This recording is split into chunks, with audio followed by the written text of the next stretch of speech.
बोलो बंसी वाले की जय हो। जब कन्हैया हेलो, छोटे होते हैं तो चलते हैं तो मैया यशोदा कहती हैं क्या, सुनेंगे आप? क्या कहती है? अरे पैजनिया पग पैजनिया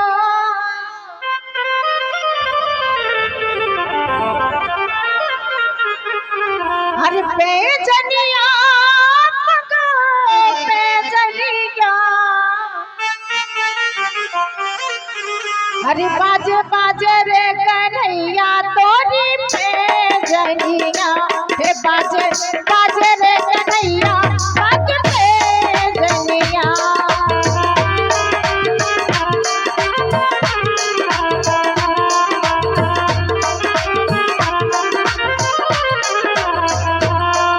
और आप लोग पृथ्वी की तालियां बजाते चले भजन के साथ साथ। बजा दो क्योंकि भैया। अगर तालियां अगर भजनों में नहीं बजाई इस जन्म में तो अगले जन्म में दूसरे प्रकार से बजानी पड़ेंगी, इसलिए अभी बजाने के ना। पैजनिया पग पैजनिया पैजनिया पग पैजनिया बाजे बाजे रे कन्हैया पग पैजनिया बाजे बाजे रे कन्हैया तोरी पैजनिया। जय हो।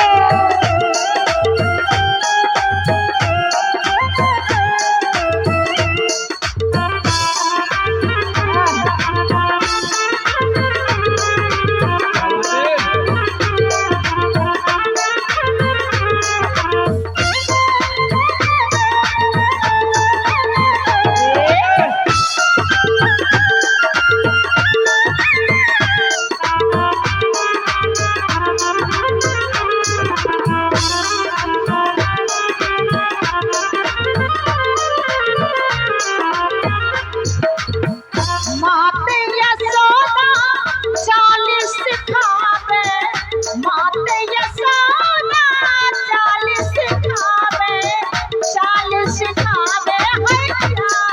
सिखावे।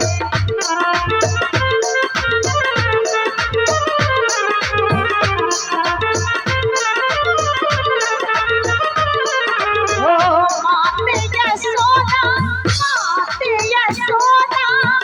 चाल सिखावे माते यशोदा चाल सिखावे।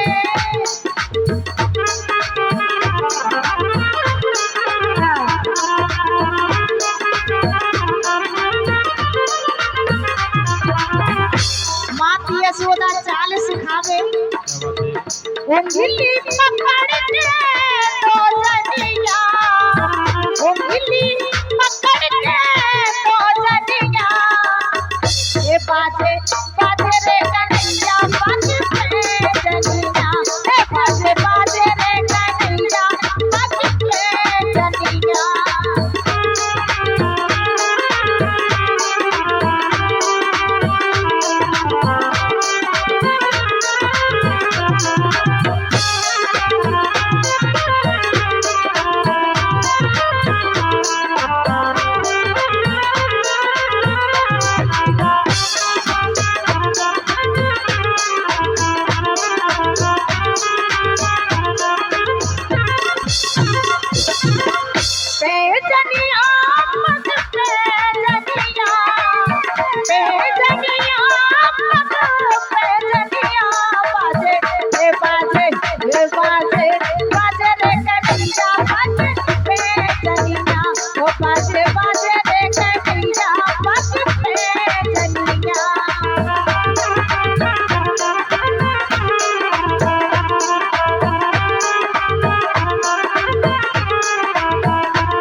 झंगुलिया तन पे सोहे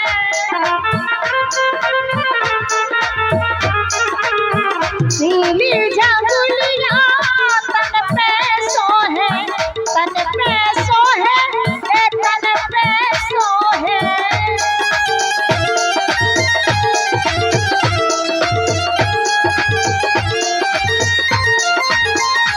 नीली झंगुलिया ए तन पे सोहे तन पे सोहे ए तन पे सोहे तन पे सोहे हाय तन पे सोहे